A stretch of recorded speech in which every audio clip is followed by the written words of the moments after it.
Hello and welcome back to our discussion on oligopoly.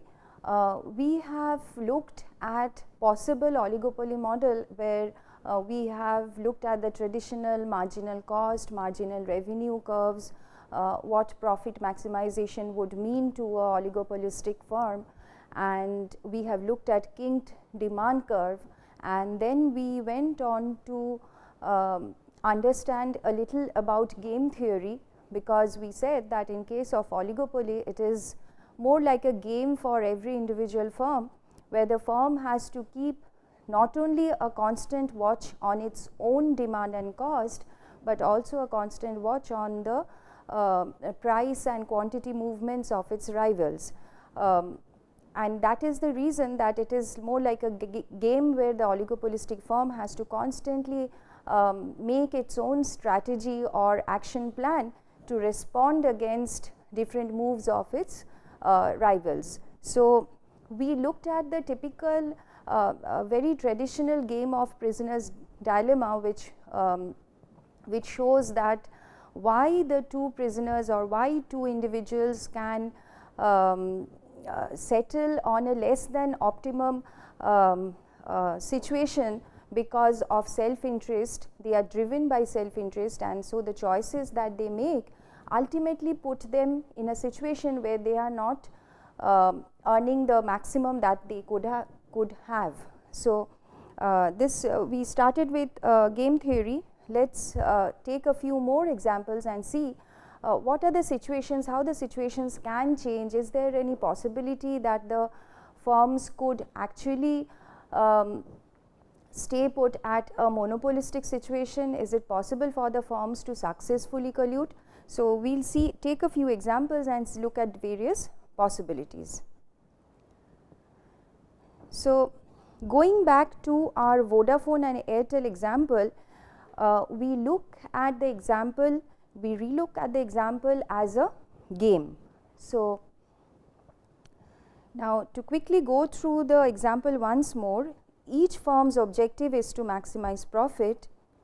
They collude and decide to produce the monopolistic output together and charge the monopoly price. So each produces 30 units and gets a profit of 900 rupees. If one breaks the agreement and produces 40, he gets 1000 rupees and the other gets 750. If both break the agreement, each gets 800 rupees. So what is each firm's dominant strategy and what is the Nash equilibrium? That is what we are interested in, and let's look at the same problem as a game and try to draw the payoff matrix for this example.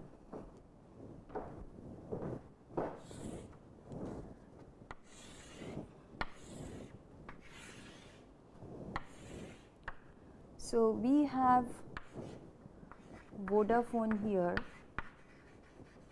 and we have Airtel here, and what are the choices that they can make? So they have colluded and they have decided, they know, each of them knows that if they stick to the monopoly price and if they stick to the monopoly quantity of 30 units each, that is a total output of 60 units in the market, in that case each can earn a profit of 900 rupees.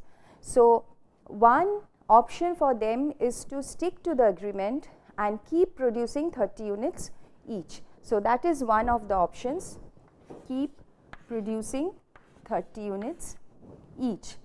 Now the other option is, since price is now fixed, each of the firms could be tempted to produce a little more. So if he produces a little more, then he gets a bigger share of the market and ends up getting a higher profit. So that is another choice. Say for example, they can choose to produce 40 units each. So the other option is to produce 40 units each, and then what does the payoff matrix look like then? So if each of them produces 30 units, then the payoff matrix has profit of 900 for each firm. If each of them ends up producing 40 units, both are producing 40 units, so that the total output in the economy in the market goes up to 80 units, in that case profit drops to 800 and 800 each. Now, if Vodafone decides that I am going to produce 40 units and Airtel decides I am going to Airtel continues to produce 30 units, in that case Airtel is going to get a profit of 750, because now it is producing less and Vodafone is producing more, and hence Vodafone gets a profit of 1000 rupees. And the opposite happens when Airtel basically defaults on the agreement and produce 40 units and Vodafone sticks to the agreement and produces 30 units. In that case, Airtel is going to get 1000 rupees and Vodafone gets 750. So, this is what the payoff matrix actually looks like. So, if we try to think about the decision making process of each of the firms in the framework of a game, then the payoff matrix looks like this. So, since this is the payoff matrix, how do they decide? So, Vodafone decides that I have a choice either to produce 30 or 40. What should I do if Airtel has produced 30? So, if Airtel has produced 30, it makes sense for me to produce 40, because in that case I will be getting a higher profit. What happens if Airtel has produced 40? What happens if I cannot trust Airtel and Airtel actually ends up producing more? So, what happens in that case? What should I do? What should my strategy be?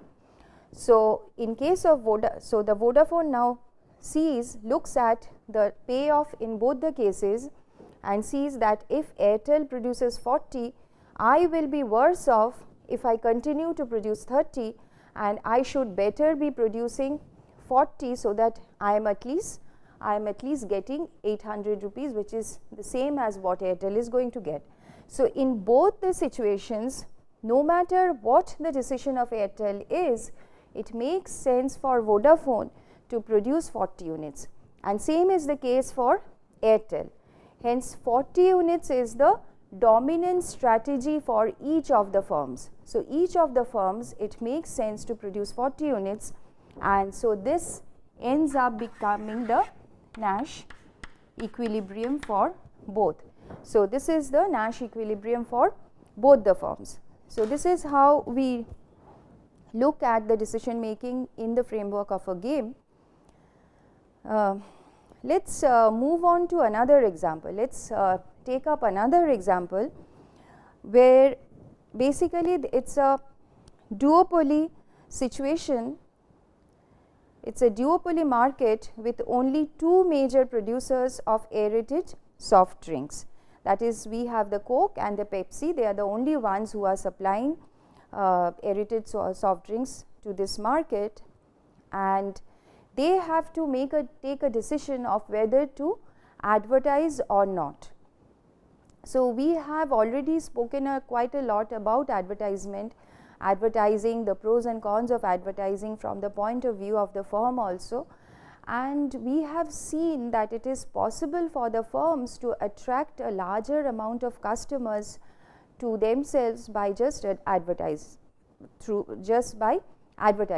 So, it is a kind of product differentiation, notional differentiation that the firms are able to create in the minds of the customers. So, now but at the same time, advertising can turn out to be really costly for both the firms. So, it is a decision that how much I am going to gain by advertising, because my demand is going to go up, against how much am I going to lose because my cost is also going to go up, because I will be spending so much money on advertising. So, each of the firms knows that they would have been better off if none of them advertised. So, if none of the firms advertise in a market, then no one needs to spend anything. So, the demand is basically continues to be the same for everyone. So, there is no possibility of one firm poaching on the customers of other firms just through advertisement. So this is a decision that since there are only two firms in the industry, one could imagine that the two firms would collude or cooperate and say that, see, it's costly for both of us, so let's not advertise. So let's see what happens. So advertising can shift individual demand curve of each of the firms to the right, but advertising is costly. Firms may collude and decide not to advertise, in which case each earns a profit of, say, 80 crore rupees each. So let's assume that this is the amount they earn, each of the firm is earning if they are not advertising at all. Now, if both decide to advertise, they earn a profit of rupees 30 crores each. Why has the profit gone down? Because it is costly for both the firms, and since both the firms are advertising, so the impact on demand for both the firms is probably cancelling out, and the net result is that both are incurring higher cost without much increase in demand for both the firms. Now, what happens if they decide that let's advertise, and then one firm basically breaks the agreement and goes on to advertise? In that case, what is going to happen in the market is, although the firm which is actually breaking the agreement, his demand is going to go up because he has advertised, and the other firm has not advertised. So he successfully is able to attract a lot of customers of the other firm which is not advertising. So in that case, since the other firm's customer base falls, that is, his demand curve shrinks, and the demand curve of the firm that is advertising shifts to the right, the advertising firm gets a high profit of, say, 30 crores, while the firm which has not advertised, he suffers a loss of, say, 20 crores. I'm sorry, it won't be 30, it should be 130, because now the profit is very high, it's earning a high profit.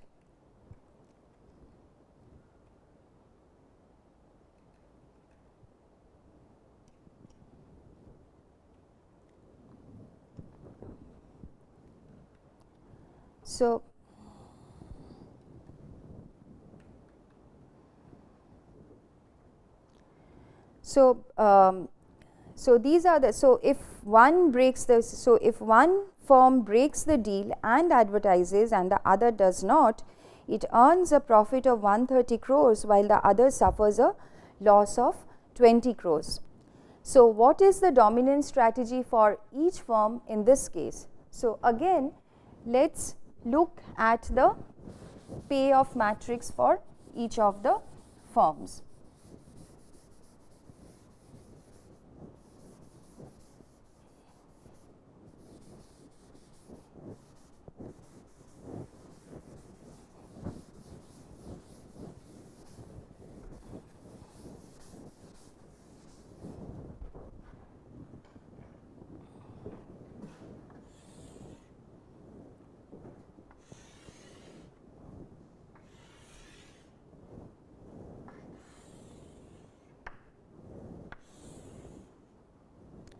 So we have Pepsi here, and say these are the two players, and their options are to advertise and no advertise. Again here, Coke also has similar options of advertise, not advertise. So these are the options that they have, and as per our payoff matrix, so if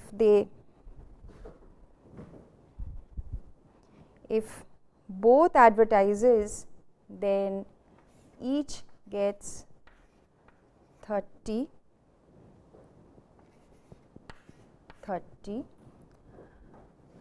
They don't advertise, then each gets 80 and 80. If Pepsi does not advertise and Coke advertises, then Coke gets a very high profit of 130 and Pepsi has a loss of, Pepsi incurs a loss of 20 crores, so we denote it as minus 20. And in case where Pepsi advertises and Coke does not advertise, it's just the opposite. So it is minus 20 for Coke and 130 for Pepsi. So again, so it is now you probably know, you have probably understood the exercise how we are going to decide what is the dominant strategy for both, and we see that the dominant strategy for Pepsi is to advertise, because when Coke advertises, Pepsi's payoff is more here in case of advertising. When Coke does not advertise, then also Pepsi's payoff, Pepsi's payoff is more in case of advertising. So advertising is the dominant strategy for Pepsi, and the same for Coke also. When Pepsi advertises, Coke's payoff is 30 and in case of not advertising it is and Pepsi not advertising, it is minus 20. So in case of Pepsi also it is, for Coke also it is advertising, and in case of Pepsi also it is advertising. So what they end up is, this is the dominant strategy and this becomes their Nash equilibrium. So this becomes their Nash equilibrium. So although had they stuck to the agreement of not advertising, each would be better off by getting a profit of 80 and 80, but since each of them acts on their own self-interest and each of them is not being able to trust the other completely, they end up in this box where they end up with a profit which is much lower than the collusion situation where they successfully collude.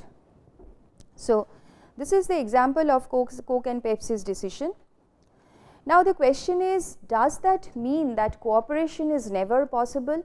Does that mean that cooperation is never possible? Because had that been the case, then probably we would not be having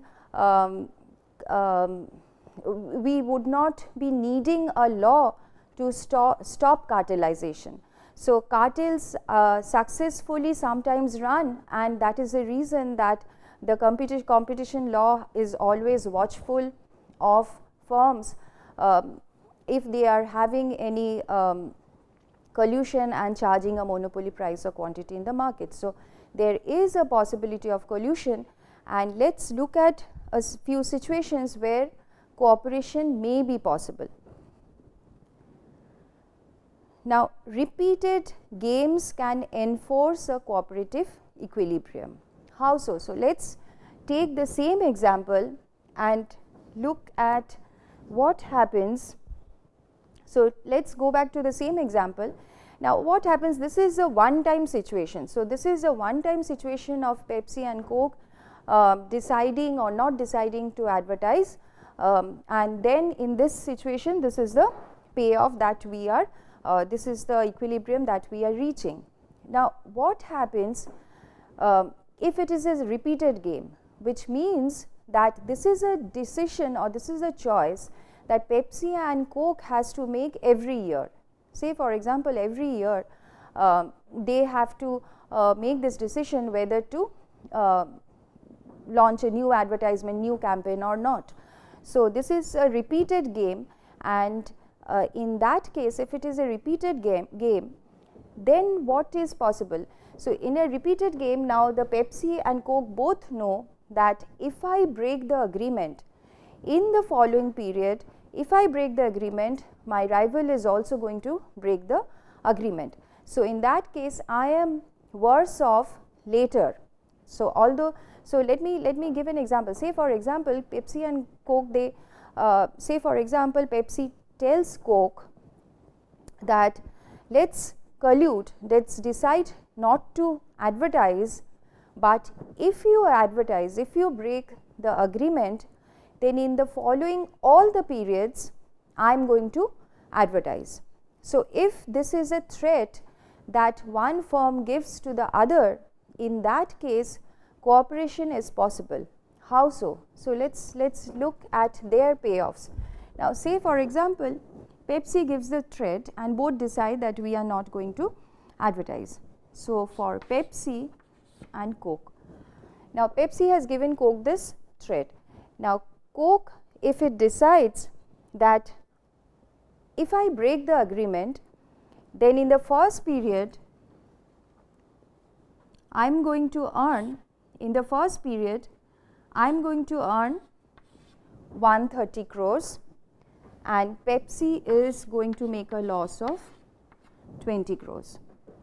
In the following periods, so once Pepsi suffers this loss, Pepsi is never ever going to not advertise. So, Pepsi is going to advertise in all the following periods because that is what Pepsi has threatened to do. So, in that case, in all the following periods, Pepsi will be earning a profit of 30 crores and Coke will also have to earn a profit of 30 crores because then it does not have any other choice, because it knows that Pepsi is going to advertise in the following period. So, Coke is also going to advertise in the following period, and all the consequent periods they are going to get a payoff of 30 each. So, this is the situation when Coke decides to break the agreement. Now, what is the payoff if Coke does not break the agreement? So, this is where Coke breaks the agreement. So, what happens if Coke does not break the agreement? So, let me write it here itself. So, when Coke does not break the agreement, in that case each earns 80 crores in all the periods. So, in that case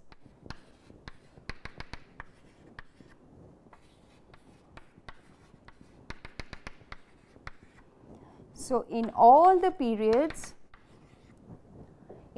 periods both are going to earn 80 each. So, obviously to Coke this is a better situation than 130. So, this is a better situation than this. This is a better situation than this because earning 130 in the first period and 30 in all the consecutive periods compared to earning 80 in all the periods is always, so this is always a better choice for Coke. So, Coke is going to stick to the agreement. So, this is where cooperation is possible. And why is cooperation possible here? For Pepsi this is a worse situation. For Pepsi this is a worse situation because for Pepsi it earns a loss in the first period. So, one thing that needs to be kept in mind is the objective of the firm is to maximize its own profit. The objective of the firm is not to harm its rivals or not to create a situation where the rival gets earns a loss. So, that is not the objective of the firm, and since the objective of the firm is to maximize its own profit, so none of the firms is going to break the agreement. So, in case of repeated games, the repeated games can enforce a cooperative equilibrium. So, even going back to the, so this is, although this is a situation of threat where actually I said Pepsi imposes a threat on Coke that I am going to always advertise later, but that is also not always necessary, because sometimes the players learn through the game. Say for example, in the case of prisoner's dilemma, it is possible if they are repeatedly getting caught and repeatedly the same thing is happening, probably they will learn over time during the repetition of the games that it is better not to talk. So, repeated games can enforce a cooperative equilibrium. Now, what is the difference if it is a finite game? So, here I said it goes on till, so they know that forever from now we are going to earn this profit of where no one advertises. But what happens if, say for example, in the same situation where Pepsi has given a threat that I am going to advertise in the later periods, and all of a sudden both of the firms come to know that in 10 years time the government is going to pass a law that no one can advertise aerated soft drinks. Advertisement of or promotion of aerated soft drinks is banned. So, they know advertising will be banned from on the 10th year. Say know that advertising will be banned on the after the 10th year. So, till the 10th year, from this is the 10th year, and beyond that advertising will be banned. So, in that case what are they going to do? So, in that case Pepsi just go to the situation of the 10th year. Now, Coke knows that in the 11th year Pepsi cannot exercise the threat because advertising will be banned in any case. So, in the 10th year Coke is going to break the agreement. So, Coke is going to break the agreement in the 10th year, and Pepsi also knows the same. Pepsi knows that Coke is going to break the agreement in the 10th year. So, Pepsi is also going to advertise in the 10th year. Now, come back a year earlier, in the 9th year Pepsi knows that Coke is going to break the agreement in the following year. So, and Coke also knows that it is going to break the agreement in the following year. So, they both advertise in the 9th year. So, this thinking or making or strategizing in this way or planning in this way, each of the firms come back a year earlier and they know that in the following period the agreement will be broken, and the knowledge that the agreement will be broken at a later year basically breaks down the agreement in the very first year. So, from the very first year itself both are going to advertise, and or this threat does not hold if there is a finite time for which the threat is applicable. So, in that case both are going to advertise from the very first period for the 10 years, and after that in any case there is no advertising. Okay. Another strategy is tit for tat strategy. Whatever one player does in one round, the other player does in the following round. So, this is also a situation where cooperation is possible because the firm learns from the reaction of its rival. So, the year that it has advertised, following year the rival is going to advertise. If it does not, the other also does the same. So, it knows that it can trust the other firm to do exactly the same thing that it does in the first year. So, in that case cooperation is possible, because in that case in case of cooperation both of them are better off. So, this was about game theory. In the following module we are going to look at different ways of pricing in case of a oligopoly firm. Thank you.